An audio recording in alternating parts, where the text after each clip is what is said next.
Buenas tardes, compañeros. Vamos a dar comienzo a la sesión de hoy. La cuestión jurídica sobre los acuerdos de San Andrés nos va a acompañar la abogada y compañera Bárbara Zamora, quien en los últimos tiempos acompañó la lucha de los pueblos en parte. Ella tiene muchos trabajos, pero está aquí hoy acompañándonos por su labor en la asociación civil Llegó la hora del florecimiento de nuestros pueblos. Y antes de empezar, queríamos nada más dar como última participación de la organización, de Tejiendo Organización Revolucionaria, un pequeño texto que aglutina los otros que proponemos para el estudio. Básicamente proponemos cuatro grandes ejes para el estudio de los textos. Ahorita los voy a ir mencionando, pero esos ejes son los que le dan cuerpo, que aglutinan el material que proponemos para estudiar. Primero habría que distinguir algunos conceptos e ideas que nos permiten ver con claridad ese proceso de lucha que está reflejado en los documentos que proponemos. En un segundo momento habría que entender que esos documentos nos dan vista sobre un contexto histórico en el que se desarrolla la lucha. Un tercer punto sería observar con claridad qué consiste la lucha por la reconstitución de los pueblos originarios. Y el cuarto eje es voltear a ver cuál es la situación actual, en qué momento nos hallamos en el desarrollo del neoliberalismo. Y eso básicamente en términos de cómo están hoy las reformas estructurales, cómo es hoy la situación de la guerra contra el pueblo y cómo están hoy apalabradas las zonas de desarrollo económico especial. En términos de esos conceptos que dijimos como lo primero, proponemos 5 conceptos que nos permiten hacer el estudio de esos textos. Uno es el de libre determinación y autonomía como libre determinación de nuestros pueblos. 2 es las 4 ruedas del capitalismo que han llamado los compañeros zapatistas al despojo, a la explotación, a la represión y el desprecio. Lo mencionamos como un solo concepto porque están articulados, avanzan uno junto al otro y no se pueden entender por separado, sí deben de entenderse como una unidad en la que el capitalismo se expresa. Tercer concepto es el indigenismo, que es uno de los conceptos que nos hizo favor también de explicar el compañero López y Rivas la sesión pasada, pero que además nosotros sostenemos es la relación que pretende el Estado que hoy está, el gobierno que hoy está electo para gobernar este Estado, es la relación que pretende establecer con los pueblos de abajo, en una práctica que los anula, o proponemos así el indigenismo que está ejerciendo el Estado como una práctica para anular a los de abajo. Cuarto, la reconfiguración en una cuarta guerra mundial, una guerra de conquista, una guerra de recolonización del territorio. Y por último, el neoliberalismo. Esos 5 conceptos, el estudio de ellos nos ayudaría también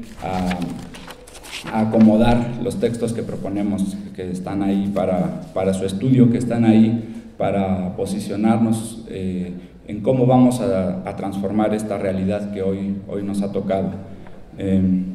En ese sentido, el orden de los documentos que proponemos quedaría algo así como la cronología que tomamos del equipo de los compañeros del Centro de Documentación Zapatista, el comunicado del Comité Clandestino Revolucionario Indígena del 95, junio del 95, y la entrevista que diera el subcomandante insurgente Marcos, que titularon Hay un tiempo para pedir, otro para exigir y otro para ejercer, y un texto más que es de una compañera del CNI que escribió para la revista Palabras Pendientes en términos de la situación jurídica de los acuerdos de San Andrés, que se llama Indio con alma y ficción jurídica, a más de 20 años de los diálogos de San Andrés.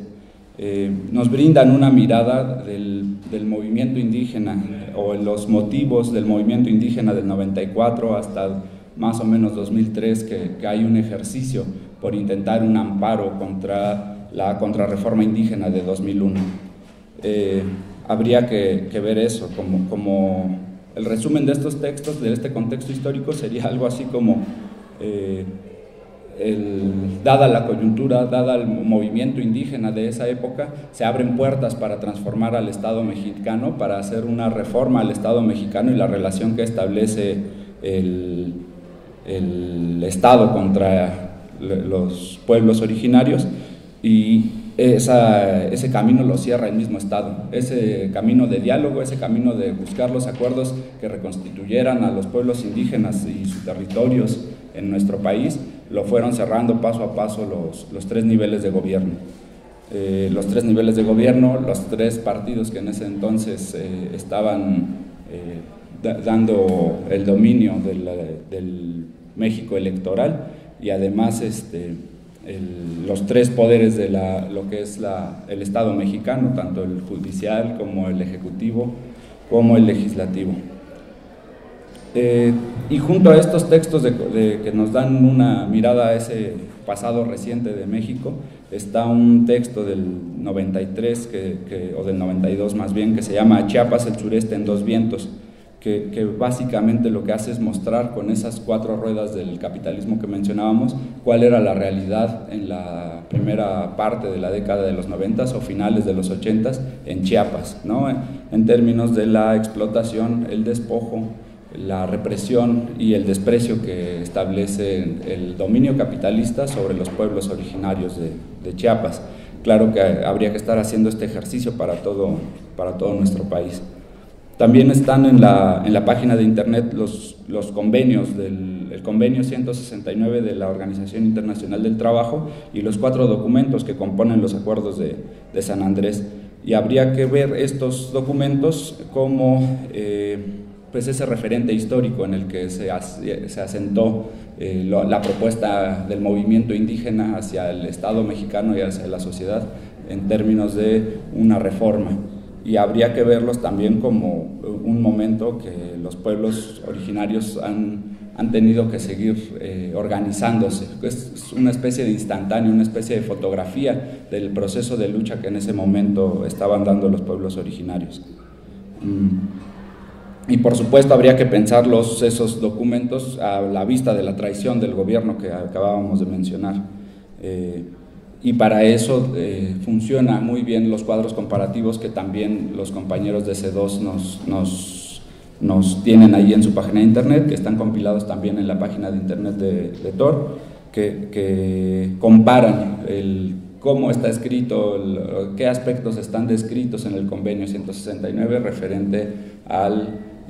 la ley de contrarreforma indígena de 2001, también con la propuesta de ley Cocopa y también con lo que estaba escrito en los documentos que habría firmado en ese entonces el Ejército Zapatista de Liberación Nacional.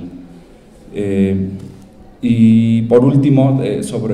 solo como una pincelada para empezar a hacer el análisis de la realidad en la que estamos viviendo hoy y sobre todo en términos de la relación que establece el Estado con referencia a nuestros pueblos originarios, proponemos los textos que ha publicado el compañero López y Rivas, ¿no? Están en internet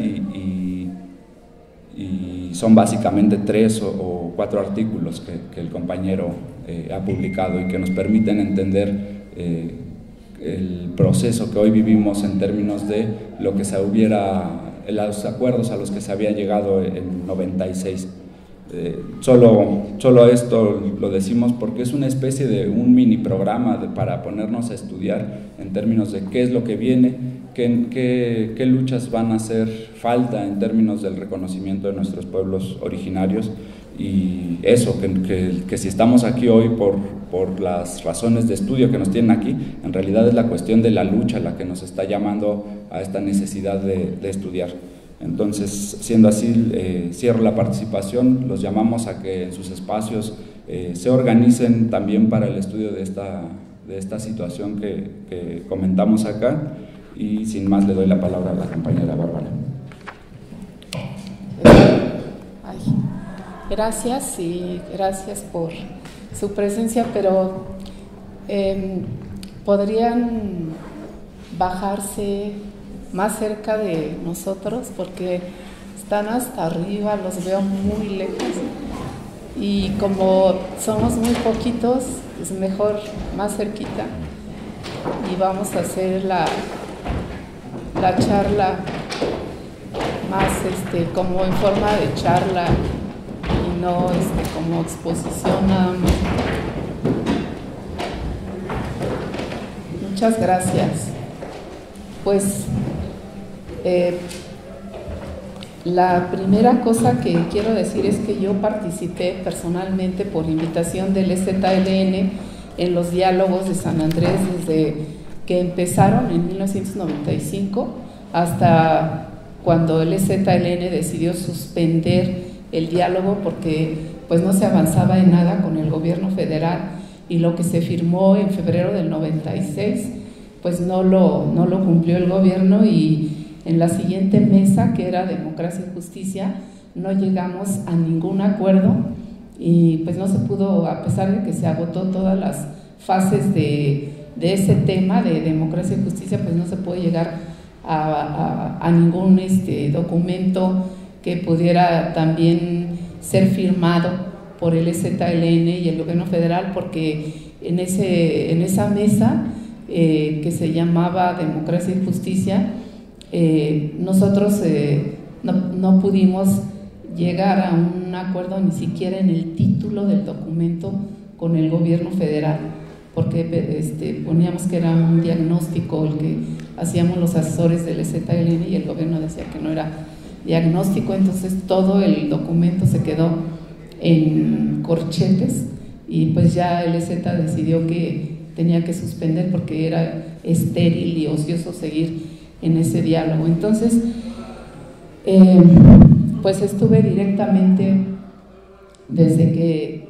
se inició hasta que se suspendió, y bueno, lo que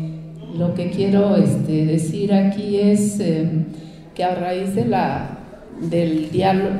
ley para el diálogo, que se publicó el 11 de marzo de 1995, en esa ley que se publicó en el Diario Oficial y que hasta ahora está vigente, no ha sido abrogada, esa ley decía que tenía por objeto establecer las bases jurídicas para el diálogo, para alcanzar una solución justa, digna y duradera al conflicto armado del 1 de enero de 94. Entonces, a la luz de esta ley, se estableció la agenda y los procedimientos para iniciar el diálogo entre el EZ y el gobierno federal. Eran, no recuerdo bien si eran 5 temas o 6 temas que les llamaban mesas,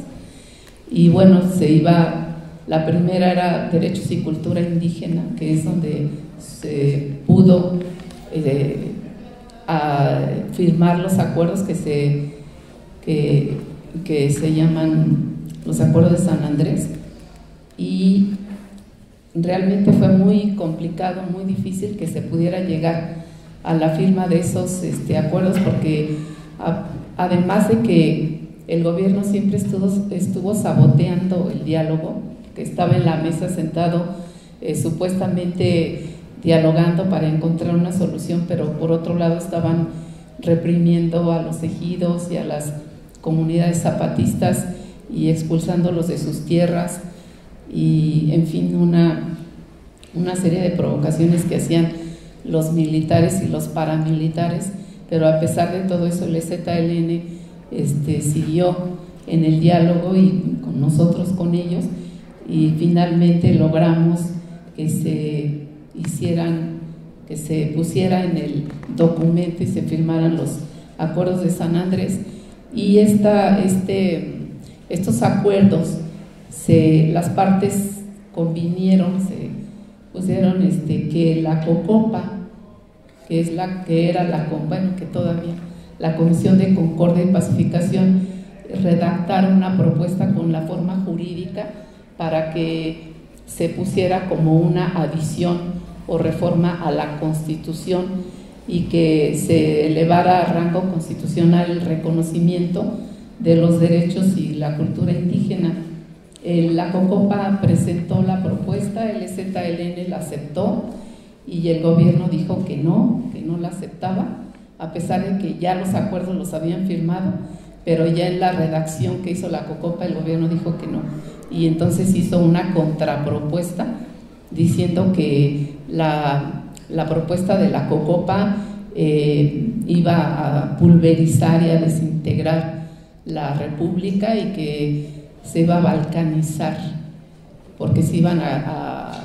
pues como a formar varias naciones o pequeñas naciones dentro del Estado Nacional, y eso pues era completamente falso, pero con ese pretexto pues dijo que no aceptaba. Entonces ahí empezó pues esa traición o esa falta de cumplimiento de los acuerdos del gobierno, y finalmente la COCOPA pues presentó la propuesta, y los acuerdos eran más amplios, como decía el compañero, hay 4 documentos y hay propuestas específicas para Chiapas y otras a nivel nacional, y había otra declaración conjunta. Entonces, con todos esos documentos se hizo la formulación de la COCOPA, pero después, cuando ya se presentó a las instancias que le llamaban de decisión nacional y de legislación, pues los legisladores no incluyeron todo lo que decía la propuesta de COCOPA y redujeron mucho la reforma constitucional. Y entonces una cosa es lo que decían los acuerdos de San Andrés, otra la propuesta de la COCOPA, y otra finalmente lo que quedó en la Constitución, que fue muy poco, y otra también en mi práctica profesional de todos los días y de hace 20 y tantos años que nos dedicamos en el bufete Tierra y Libertad a defender y a representar comunidades indígenas en los tribunales. En esa práctica, pues los acuerdos ni la reforma constitucional, que es muy limitada, pues no se cumplen, no se cumplen, y a veces hay que ir a los tribunales para pues hacer entender a los jueces y magistrados que eso ya está en la Constitución y que debe ser respetado, reconocido, pero es muy difícil, muy complicada el que en esas instancias se acepte y se entienda que hay otras formas de resolver conflictos en las comunidades indígenas y en general otra forma de ver el mundo y de hacer justicia. Entonces, mediante la autonomía, aquí se proponía que los pueblos y comunidades indígenas se reconociera su autonomía para que pudieran decidir sobre sus formas internas de convivencia y organización política, social, cultural y económica. También incluía el reconocimiento de los territorios de los pueblos indígenas y una definición de pueblo indígena según el convenio 169 de la OIT. Y una parte muy importante era reconocer el derecho que tenía o que tienen las comunidades y los pueblos sobre sus tierras y territorios, y el derecho a utilizar todos los recursos naturales que se encuentran en esas tierras y territorios, entendiendo las tierras como la totalidad del hábitat que los pueblos utilizan y ocupan. Pero pues esto no quedó lo de las tierras, no quedó lo de reconocerles que tienen derecho a utilizar todos los recursos naturales que existen en sus tierras y territorios, y en particular pues esa parte de que anularon los legisladores respecto al derecho a tierras y territorios, pues es muy importante, porque si no existe un territorio donde ejercer la autonomía, pues resulta imposible que se pueda ejercer cualquier tipo de autonomía, aún limitada o integral, si no existe un territorio. Y realmente lo que quedó en la Constitución, en el artículo 2 respecto a tierras, pues es una cuestión que inclusive va en contra de otras partes o de algunas partes del artículo 27 constitucional, y se contradice porque sujeta o subordina todo lo relativo a tierras a derechos de terceros y a derechos de otros entes, y no reconoce, digamos, el derecho que tienen las comunidades y pueblos indígenas a esas tierras, porque están desde antes de que se formara el Estado mexicano, y además que desde la época de la colonia tienen algunos pueblos y comunidades tienen una cosa que se llaman títulos virreinales, y que eso desde aquella época se les reconoce como propietarios de esas tierras donde actualmente se encuentran y tienen en posesión. Entonces todo esto se anula con este reconocimiento a medias que quedó en el artículo 2 de la Constitución. Y en general yo creo que sino he tenido la experiencia de que la autonomía que se reconoció en el artículo 2 pues es nada más a nivel interno de las comunidades. Todo lo que resuelven internamente respecto a su forma de organizarse, a su forma de resolver sus conflictos internos, solo tiene validez adentro de las comunidades, hacia afuera no, porque cuando se quiere hacer valer respecto de un tercero que no es miembro de esa comunidad, simplemente no se puede aplicar, y entonces la gente a la que se le aplica lo que comúnmente se llama o ordinariamente como usos y costumbres, y que es el derecho consuetudinario, se aplican esos usos y costumbres, y la gente que se siente afectada inmediatamente acude a los tribunales o al Ministerio Público para quejarse de que se le aplican unos ordenamientos pues que no están en la Constitución o en otras leyes, y claro que no están, porque es el derecho consuetudinario de las comunidades y pueblos indígenas. Entonces hay que ir a litigar para hacer entender a los jueces o al Ministerio Público que eso es parte de lo que se firmó en el 96 en los acuerdos de San Andrés, y que está a nivel de la Constitución en el artículo 2, pero es muy complicado que se acepte eso para gente que no es miembro de esa comunidad o de ese pueblo indígena. Inclusive en la Constitución, en ese artículo 2 dice respecto de la resolución de conflictos internos, que serán convalidados por las instancias federales. Entonces realmente la autonomía es muy limitada, muy acotada, y solamente sirve internamente. Yo creo que pues falta que se reconozca de manera más amplia, pero pues de lo que quedó realmente eso solo sí sirve en los tribunales para aducir que ya está en la Constitución, pero no es, digamos, que en automático que se reconozca eso. Hay que hacer litigios muy largos para que los tribunales acepten que hay otra forma en las comunidades indígenas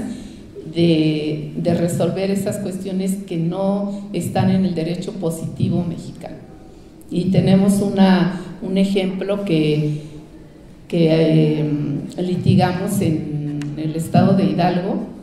de una comunidad indígena náhuatl, pero que por cuestiones formales su titulación, sus documentos dice ejido, pero en realidad es comunidad indígena.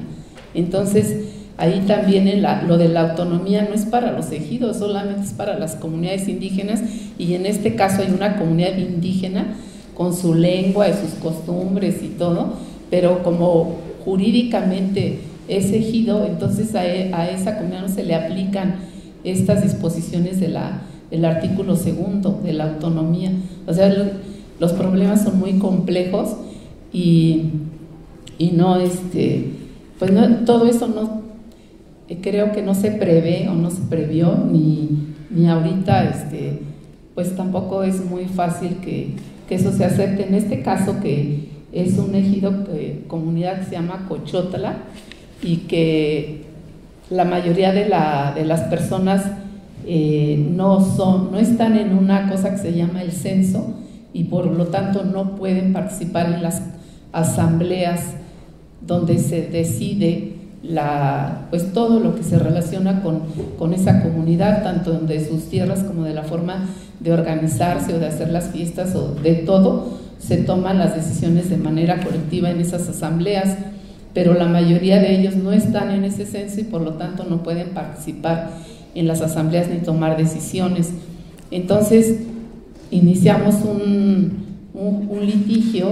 para que se les reconociera y se les incluyera en el censo, pero ellos tienen ese derecho por sucesión de sus abuelos o de sus padres que ya murieron. Entonces esas sucesiones son verbales, porque en las comunidades todo es de palabra, no hay documentos. Entonces en el tribunal nos exigían como un testamento ante notario público para que demostráramos que esas personas tenían derecho a estar en el censo, porque de otra manera no entendían que todo eso era de manera verbal y que así se usaba en la comunidad. Entonces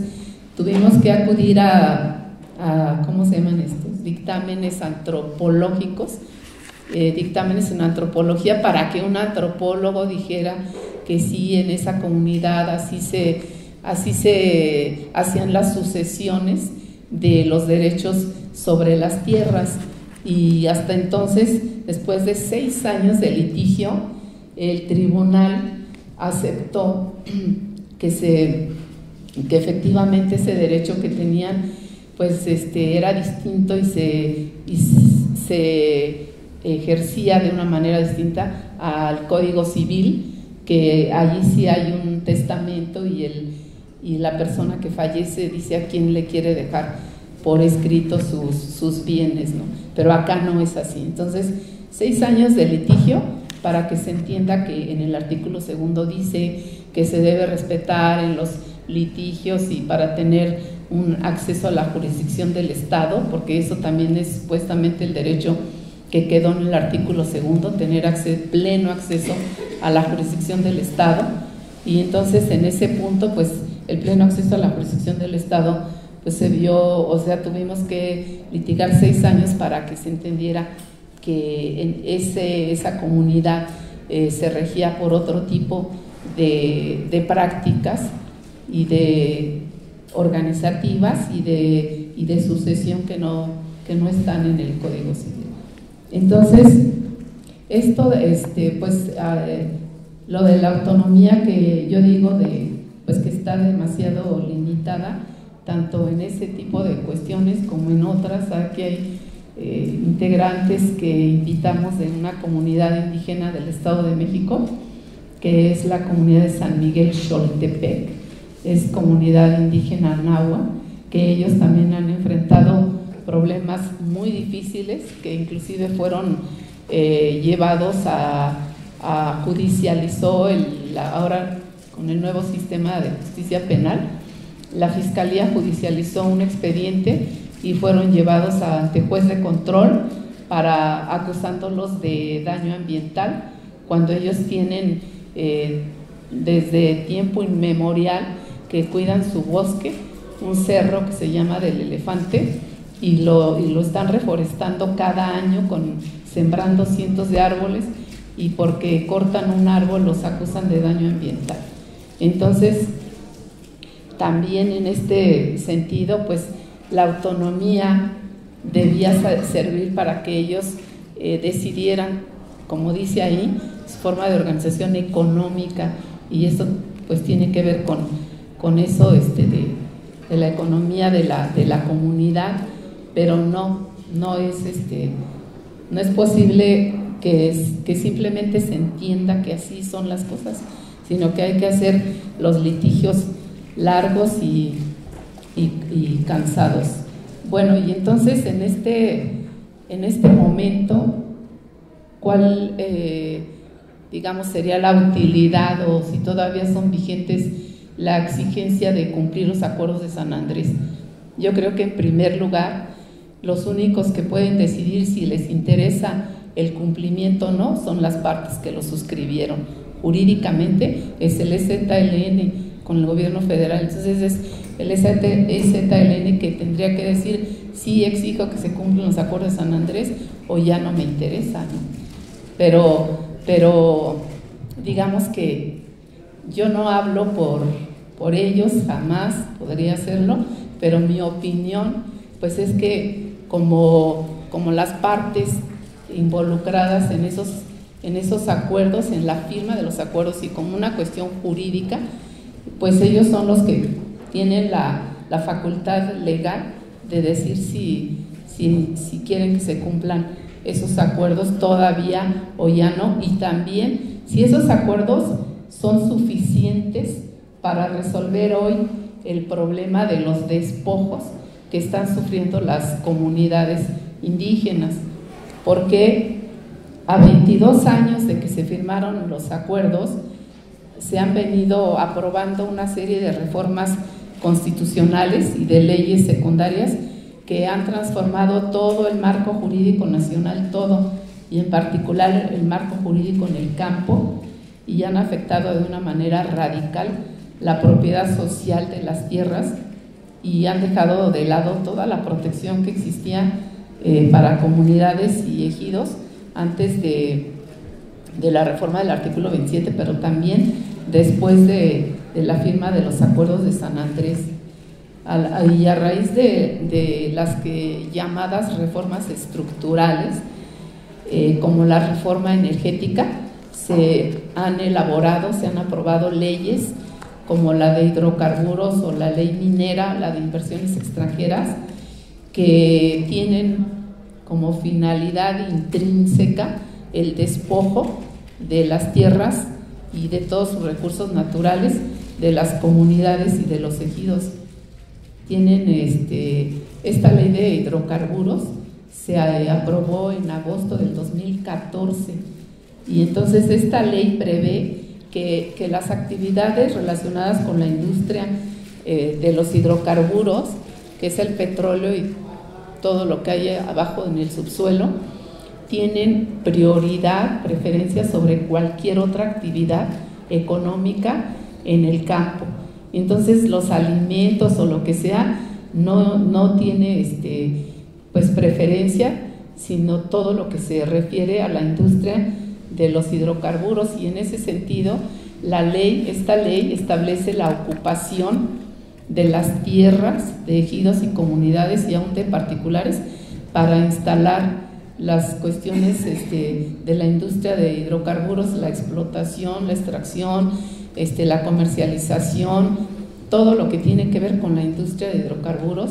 y permite que se ocupen las tierras sin que haya una declaración de expropiación o un pago, una indemnización previa. Simplemente es un acto completamente arbitrario, y está previsto en la ley de hidrocarburos que estas empresas pueden ocupar las tierras previamente, aún sin tener esa pues formalidad de un contrato, una expropiación o el pago de la indemnización de las tierras. Eso pues va en contra de lo que establece aún la ley agraria, que esa ley prohíbe expresamente que se ocupen tierras previamente, aduciendo que hay un proyecto de expropiación en trámite.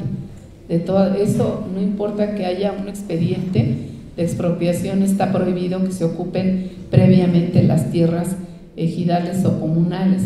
Entonces, pues esta ley lo permite, igual que la ley minera, que a raíz de que pues las empresas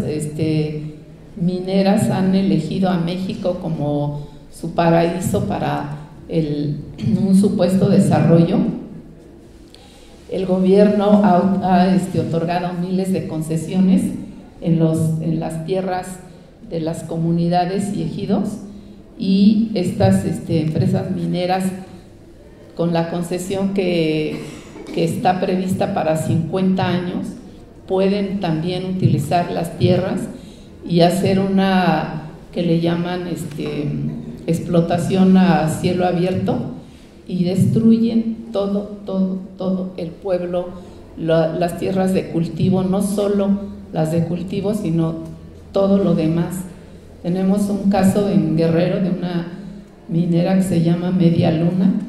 que fue en 2012 a hacer un contrato de ocupación de tierras, y que hoy en día el pueblo, todo el ejido y el pueblo están desaparecidos, sepultados bajo los escombros del cerro que la minera dinamitó para sacar de ahí el oro y todos los minerales.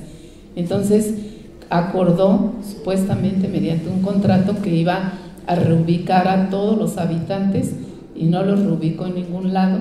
Destruyó la escuela, el mercado, la iglesia, el panteón, todo lo que constituía el centro del pueblo, y pues la gente se tuvo que ir a vivir a otra superficie dentro del mismo ejido, donde la minera les iba a construir viviendas que son pues una especie de barracas, donde no es su vivienda como estaba antes, y en fin, en unas condiciones inhumanas y atroces, terribles. Y entonces la minera está digamos amparada tanto con una concesión como con esos contratos que prevé la ley, y que realmente no solo es un despojo absoluto de las tierras y todo, sino de la destrucción de todo rastro de la vida que hay ahí, porque utilizan el cianuro, y entonces se contamina el agua y todos la superficie de las tierras de cultivo, se mueren los animales, porque las tierras, el pasto que se comen está lleno de la tierra que cae del cerro, que tiene mineral. Entonces dicen que los animales comen eso y se están muriendo. O sea, ya realmente es la destrucción total de la vida biológica. Entonces, pues estas reformas destruyen la propiedad social y representan pues no solo el despojo y la terminación de la propiedad, del régimen de propiedad social de los ejidos y comunidades, sino también pues la destrucción de la vida. Y estas reformas pues han desmantelado todo el estado que había de justicia social que se pactó en la Constitución de 1917, y han propiciado pues el despojo y un beneficio indebido a las mineras y a las petroleras y a todas las empresas que se dedican a despojar a las comunidades y a los ejidos. Vemos que en realidad la Constitución pues no ha quedado prácticamente nada de las normas del 17, y solo la Constitución hoy se ha convertido en la expresión de la voluntad de ese pequeño grupo en el poder, y han hecho del gobierno una junta de negocios en la que ellos se están erigiendo como propietarios, administradores y beneficiarios vitalicios de todos los bienes de la nación. Entonces, hoy los acuerdos de San Andrés, aprobando como estaban completamente, totalmente el contenido de los acuerdos de San Andrés, serviría para detener todo esto. no serviría, o sea, es insuficiente, según mi opinión, cumplir cabalmente o al pie de la letra, tampoco los acuerdos de San Andrés. Eso no serviría para parar todo este despojo y destrucción de la vida. Y en este sentido, pues yo quisiera pues que pensáramos en que para, por ejemplo, las comunidades zapatistas, ellos pues ya han elevado y llevado el ejercicio de su autonomía a un plano mucho más amplio que abarca todos los aspectos políticos, culturales, económicos, de salud, de educación y de formas de gobierno, y en general han instaurado otra forma de ver el mundo, lo que ellos llaman la autonomía real. Ellos están haciendo su autonomía real, no una autonomía formal, que es la que ha reconocido el gobierno en el artículo 2, y bueno, y que tal vez es lo que el nuevo gobierno pretende también cuando habla de aprobar los acuerdos de San Andrés. Es una autonomía formal, pero no real. Entonces los zapatistas realmente han construido una nueva forma de ver el mundo, nuevas palabras, nuevas relaciones, y por ello es que todas las reformas y las leyes que yo he mencionado no tienen ningún efecto en el territorio zapatista, porque ellos ya tienen sus propias leyes, han elaborado su marco jurídico respecto a la educación, a la justicia, a la salud, a las mujeres y a su forma de gobernarse. La defensa y la resistencia que han hecho las comunidades zapatistas de sus tierras ha sido esencial para ejercer su autonomía y sus formas de gobierno, porque sin territorio es imposible ejercer una autonomía. Ellos también están ejerciendo su soberanía como pueblo, tienen ese poder soberano para elaborar sus leyes. En razón de este poder soberano, ellos, una cosa muy importante que yo considero que no hay que perder de vista, ellos ya no le están pidiendo al gobierno leyes que les reconozcan o que les otorguen derechos. Ellos ya no están haciendo eso. Por lo anterior, pues en mi opinión, yo creo que ya los zapatistas pues han rebasado por mucho el espíritu y la letra de esos acuerdos de San Andrés. Y por lo que se refiere a las comunidades que no están en territorio zapatista, y también a los ejidos, que aunque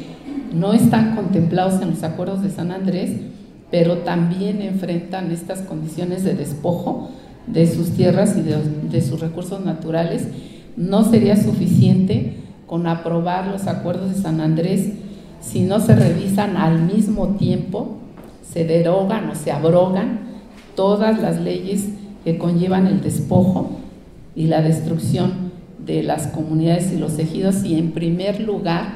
se tendría que revertir la reforma salinista del artículo 27 de la Constitución, que se hizo en 1992, y al mismo tiempo también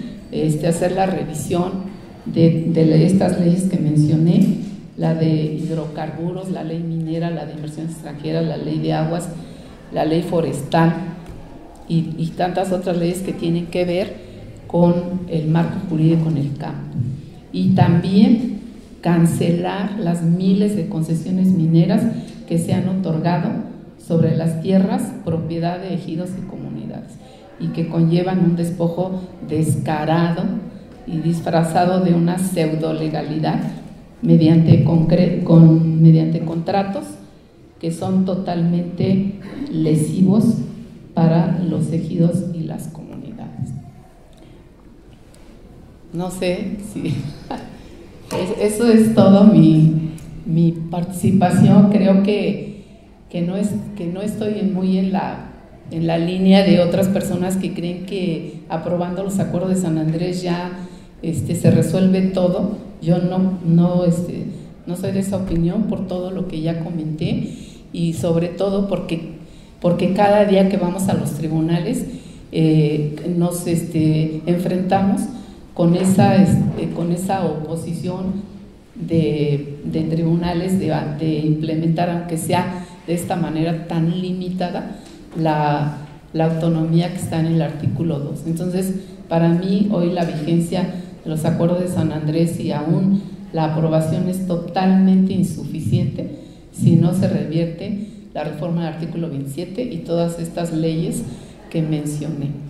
Pues es todo. Muchas gracias por su atención.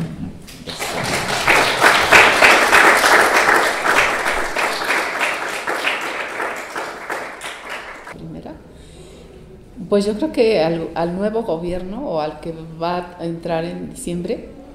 pues sí yo creo que políticamente le beneficiaría que dijera que ya cumplió él los acuerdos de San Andrés y bueno, pero eso digamos que sí le sirve al gobierno para decir que ellos sí cumplen y que la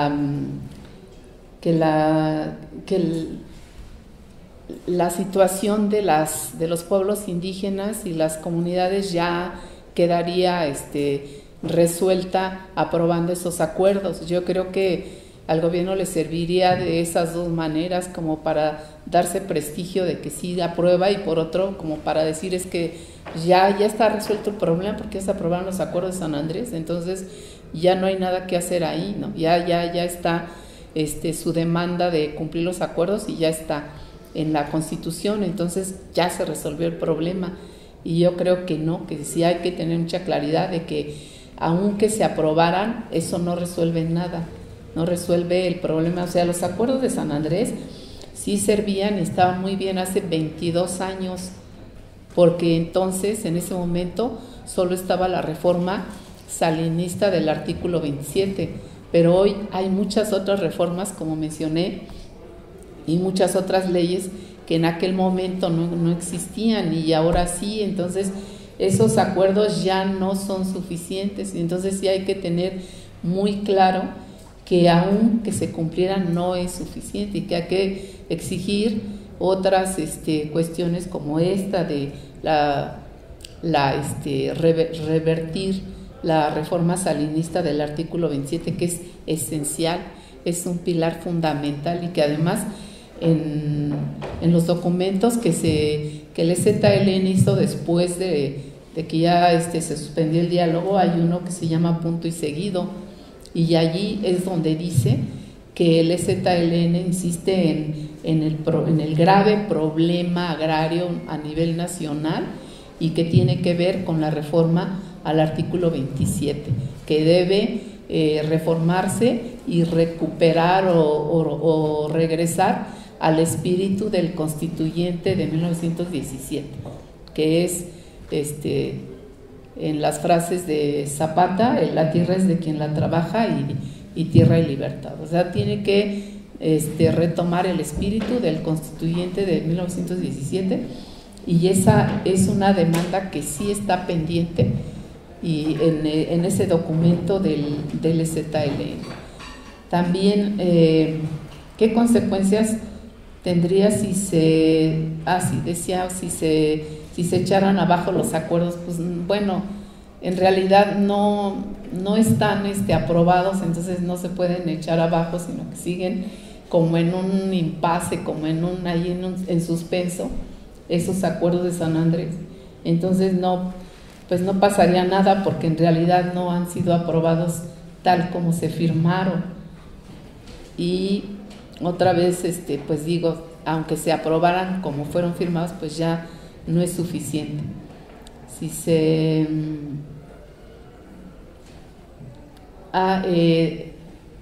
preguntaba si se unieran los de la ciudad con el campo, algo así preguntaba usted, porque el campo depende de la ciudad y la ciudad de lo que produce el campo. Pues yo creo que eso pues es lo ideal, ¿no? Que se pudieran dar las luchas más organizadas y más unidas entre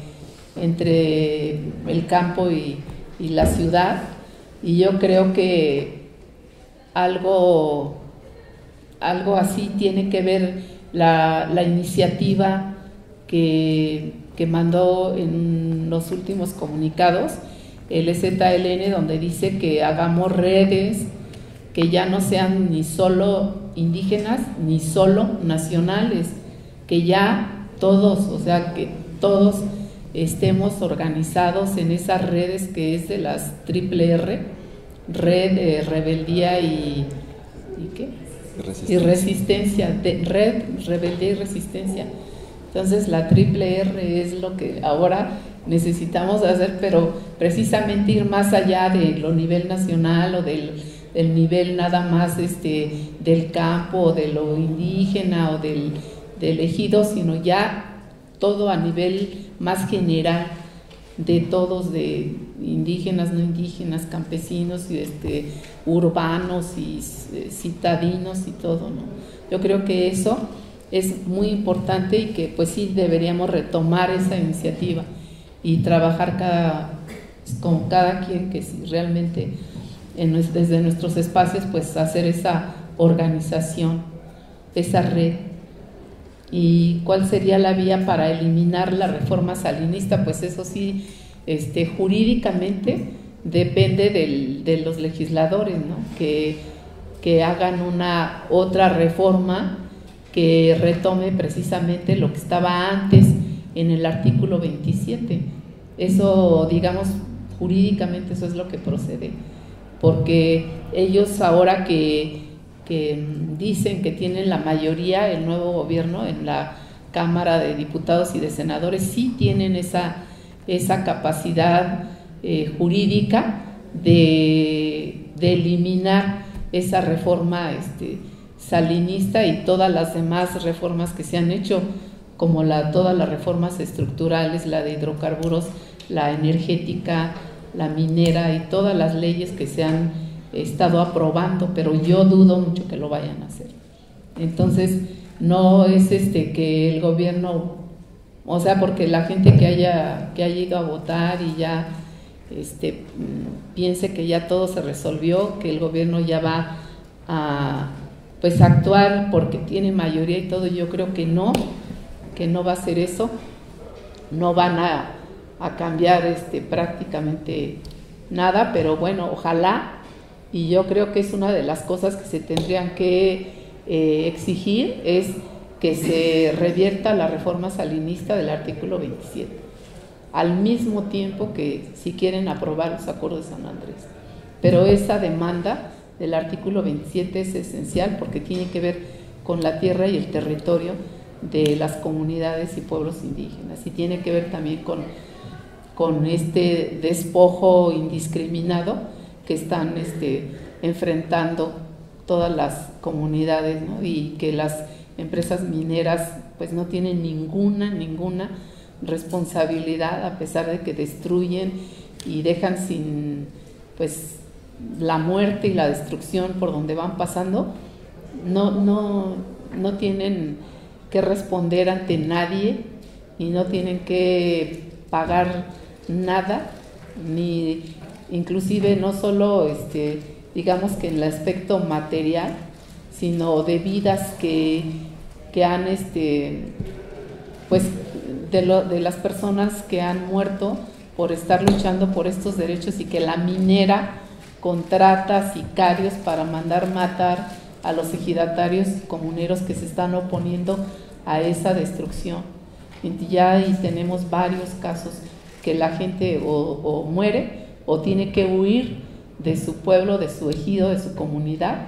porque está amenazado de muerte por estos sicarios. Las mineras están aliadas con estos del crimen organizado, y esa es una lucha bien difícil, bien a contracorriente y pues completamente desigual. Entonces eso sí también tiene que ver con todas estas reformas que se han hecho, que se les ha dado completamente manga ancha a todos estos, a las mineras, petroleras y todas estas empresas.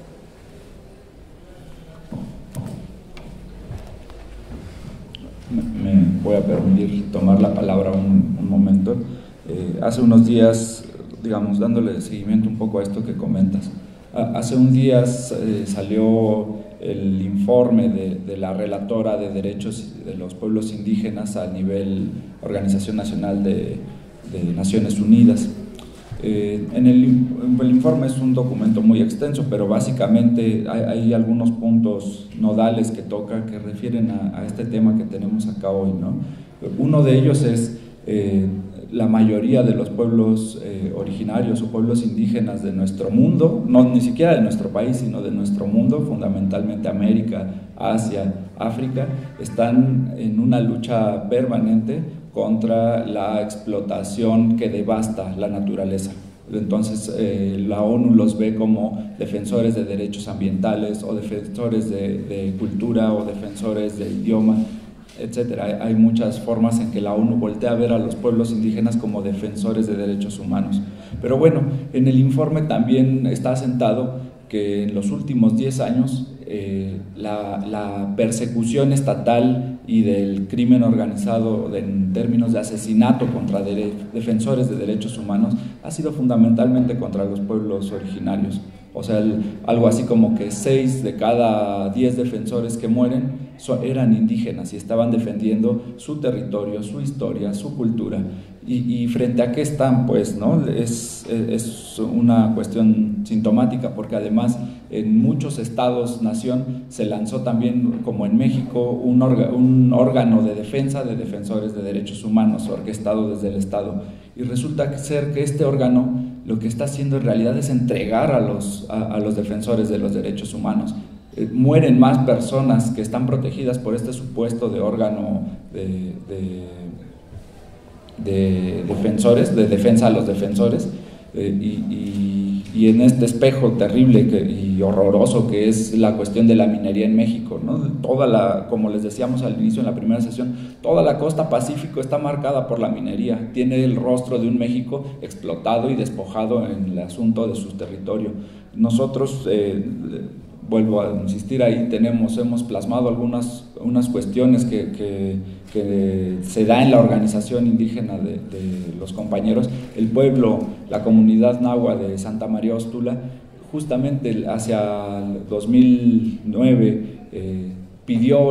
que se ejecutara uno de estos órganos de defensa por los asesinatos que ya venían dándose desde 2008. Bueno, pues pasó que mientras este órgano se supone estaba cuidando, fue la época, la noche más oscura que ha padecido los compañeros del pueblo nahua de Santa María Ostula. 34 muertos y 6 desaparecidos en un proceso de 2 años, ¿no? Es hasta que se rearticulan en su defensa comunal, hasta que rearticulan su policía comunitaria, que logran un poco parar esta masacre, esta guerra de asesinato 2 o 3 por mes, ¿no? Uno a la semana, un asesinato de un compañero defensor del territorio a la semana. Ese es el cuadro, y en esos términos sí quisiera insistir, porque en el informe de la relatora de derechos indígenas dice: en muchos países hay un buen marco jurídico para la defensa del territorio, para la defensa, eso pasa en México. Realmente la contradicción entre las reformas estructurales y el marco jurídico que tenemos hoy para la defensa de los derechos de los pueblos indígenas es contradictoria. Al menos esa situación creo que es la que se expresa en concreto aquí en México, y sí nos gustaría pues escuchar, ¿no?, tu opinión al respecto. Pues sí, en nuestra experiencia de todos estos años dedicados a la defensa de ejidos y comunidades, pues hemos constatado ese doble discurso de los gobiernos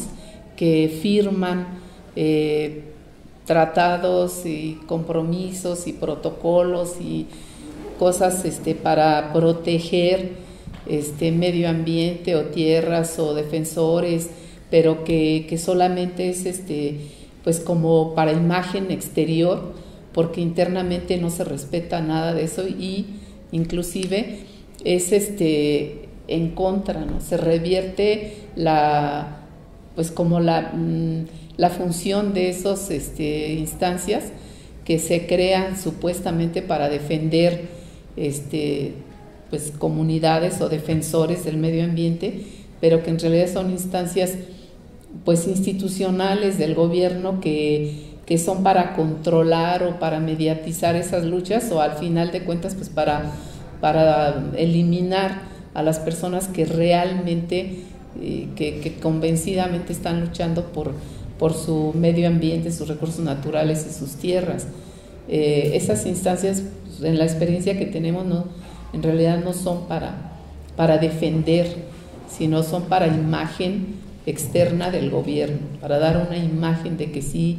se preocupa por todo eso y que está como a la vanguardia de la firma de todos los instrumentos internacionales, ¿no? Pero realmente no es pues no es real esa postura del gobierno. Y por otro lado, pues el caso o sea, no puede estar documentada la alianza entre las mineras y los sicarios, porque pues eso les dan dinero, no están en una nómina y no dice 50,000 pesos por asesinar al comisariado ejidal o al comisariado de bienes comunales. Eso pues evidentemente no tenemos documentos de eso, ¿no?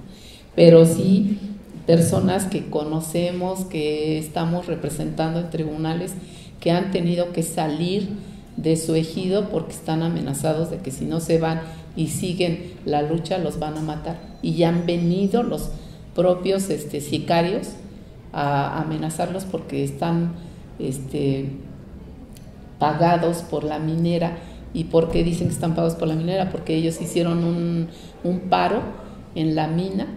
por un mes, me parece, y no dejaban sacar el mineral, ni la tierra, ni nada, no dejaban trabajar a esta gente, y entonces mandaron a la policía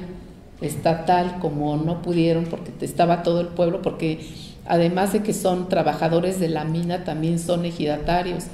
y entonces al mismo tiempo son ejidatarios y son mineros, trabajadores, pero todas las familias de los ejidatarios pues están en el plantón, en el paro de actividades de la mina, y llega la policía, pero como está todo el pueblo, pues no pueden reprimir o no pueden quitar a todo el pueblo, pero entonces mandan a la policía estatal o al ejército, y tampoco, y entonces ya mandan a los matones, a los sicarios a decir, bueno, ya, si no se quitan, los vamos a asesinar, y van asesinando a determinadas personas que son, digamos, los que le llaman ellos líderes, ¿no? Los que tienen más ascendencia en la comunidad o en el ejido, y entonces los desaparecen, o sea, salen a hacer alguna gestión, un trámite, y ya no regresan, y entonces o efectivamente dicen, pues mejor nos vamos del ejido porque ya no es posible seguir, ¿no? Y sí es muy difícil que la gente, aunque está padeciendo todo esto, vaya a denunciar al Ministerio Público una amenaza o la desaparición de un familiar, porque están en el mismo equipo, en la misma, del mismo lado. Y tenemos caso en una minera de Sonora, de Caborca, Sonora, que el abogado con el presidente del comisariado fueron a denunciar a sicario que fue a decirles los voy a matar y además se van de aquí y tal, y cuando fueron a ratificar, o sea, hicieron la denuncia y después no fueron a ratificar, pero es una formalidad indispensable ir a ratificar una denuncia para que supuestamente le den trámite. Cuando fueron a ratificar la denuncia, el propio MP les avisó a los sicarios y de regreso al ejido los asesinó, a los dos que habían ido al Ministerio Público. Entonces, ¿cómo se puede, digamos, construir un caso formalmente y llevarlo a ninguna instancia? Porque antes de que llegue ahí, pues la gente ya está muerta, ¿no? El denunciante, el agraviado, pues ya lo mataron. Entonces, realmente es una situación muy, muy difícil la que estaban viviendo estas personas que están bajo el despojo de las mineras. Son personas que ya a veces ellos han contratado porque tenemos conocimiento de que les pagan X cantidad de dinero al mes, pero como estos tipos ahora quieren más, cada vez quieren más, pues ya la empresa no quiere pagarles, y entonces ahora ellos van por su cuenta, asesinando gente y también amenazando a algunos de los que ya no les quieren pagar. Entonces es una situación bien complicada.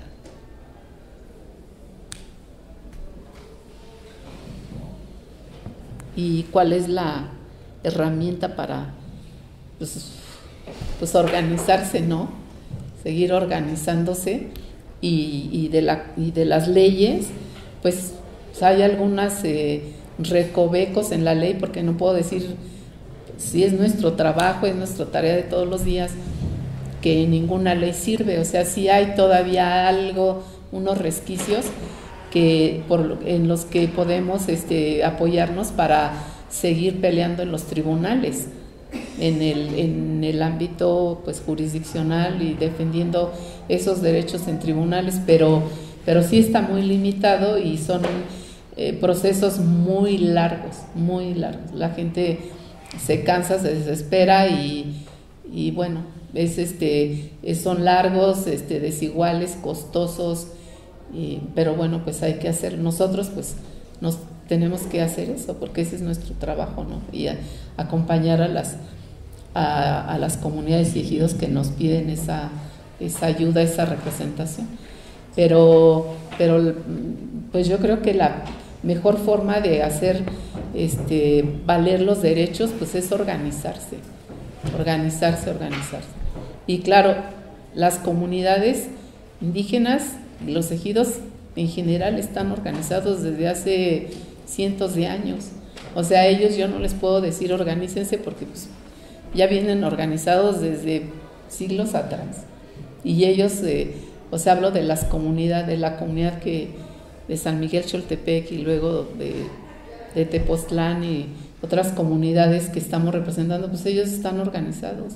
desde sus antepasados y toman sus acuerdos en las asambleas y todo. Pero pues nosotros acá, pues no sé, es a lo mejor más difícil organizarse, ¿no? Pero sí ayuda pues estas instancias, lo que hacen los compañeros, estas convocatorias para reunirse, discutir, analizar, pensar y organizarse, a lo mejor sacar alguna acción concreta o algo que pues que nos pueda seguir convocando y crear esos vínculos que ahorita pues están completamente rotos, ¿no?, en toda la sociedad.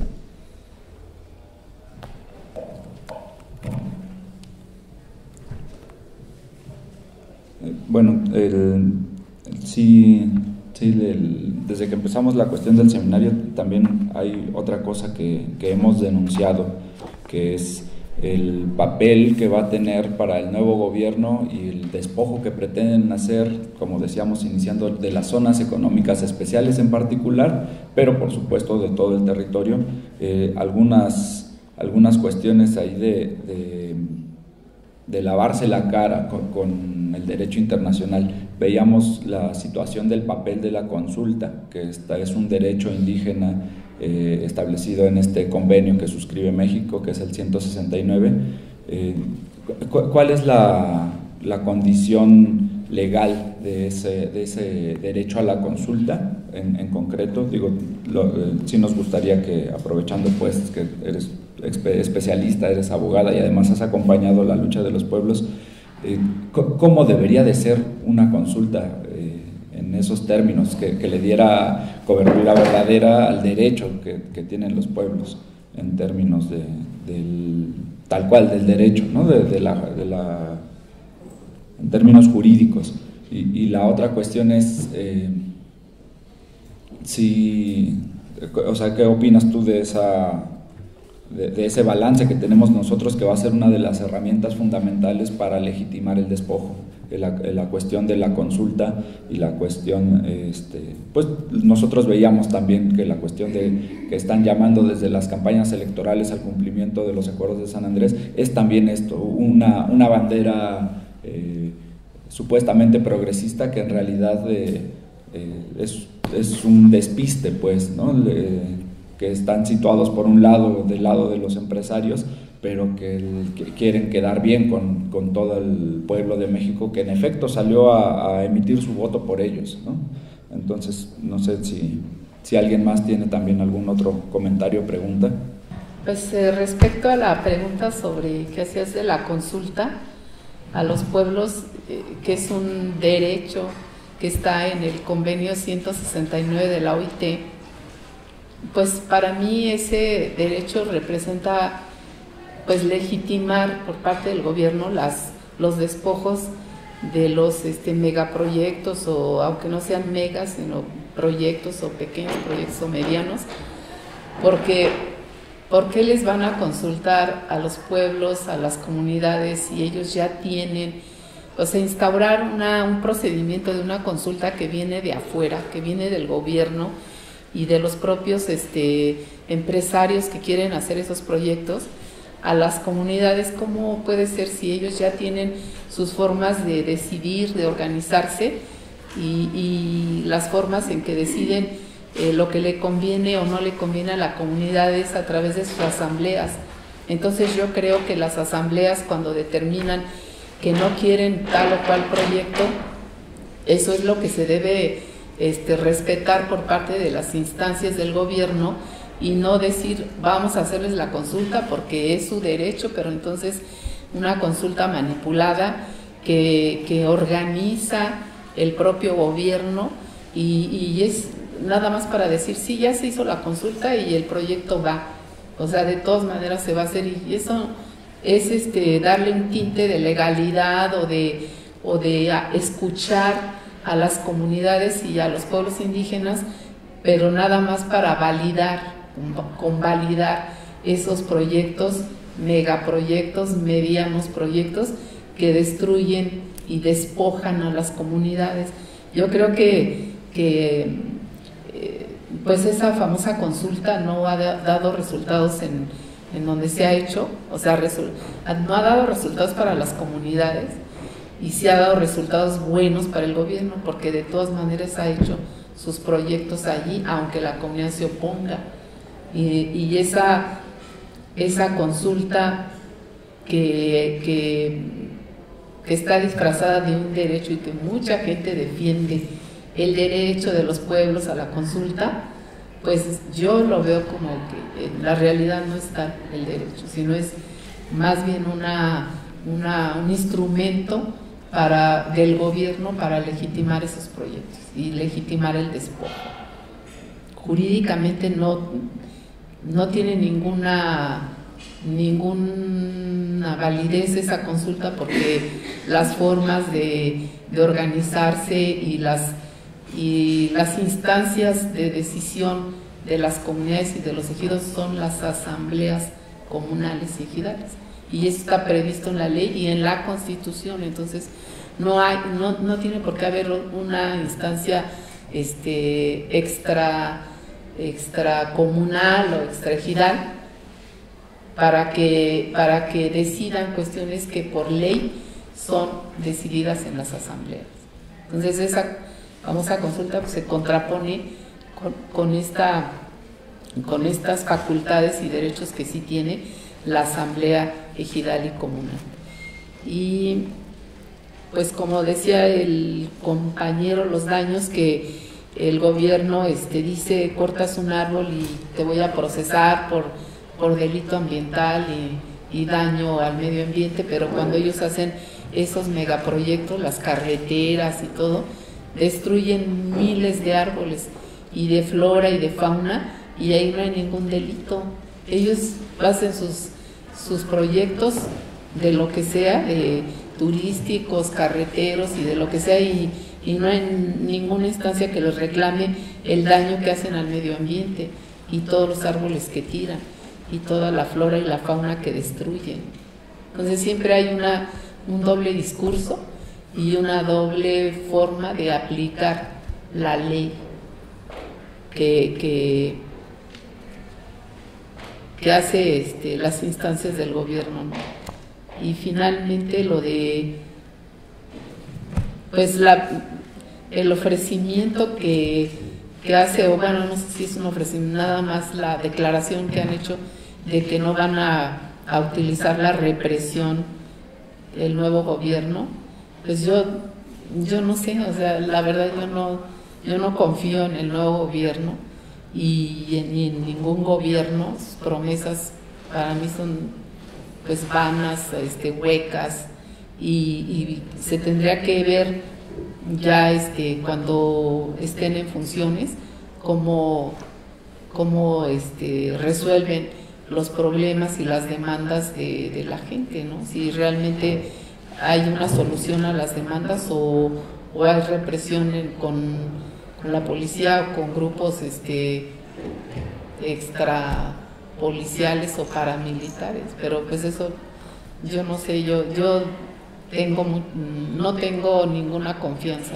en ninguno de los gobiernos del color que sea. Ya. Bueno, siendo el caso, entonces daríamos por concluido así la sesión de hoy, estas 4 sesiones del Seminario de los Acuerdos de San Andrés. Ya llevamos un par de tareas que nos han dejado de por sí pues los otros ponentes, y la invitación abierta pues a que sí se estudie este proceso histórico en el que se dan los acuerdos, y sobre todo voltear a ver una cuestión fundamental, que es la organización indígena en torno a ellos, ¿no? Porque como les decíamos, en su momento estos acuerdos surgieron de un encontronazo histórico entre un ejército de liberación nacional, el ejército zapatista de liberación nacional, con demandas por demás justas: tierra, trabajo, techo, educación, salud, libertad, democracia, no nada fuera de lo que son los estándares de la justicia social que todos compartimos, pues. Y el gobierno que ha ido cambiando hoy de cara, que hoy se reviste de progresismo, pero que además, como ya lo señalaba también el compañero Gilberto la sesión pasada, de la noche a la mañana se convirtió en la hegemonía política de este país. Tiene el poder ejecutivo y tiene las cámaras a su merced, ¿no? ¿Qué va a pasar de aquí en adelante? ¿Cómo va a ser la lucha de los pueblos originarios? Es algo que, por supuesto, depende de ellos, y que llamamos a todos los que tengan oídos, pues, que seamos capaces de escuchar y de convertir en eco y de convertir en organización este camino que siga siendo la organización indígena de este país, ¿no? Eso sería todo, pues. Muchas gracias. Buenas tardes.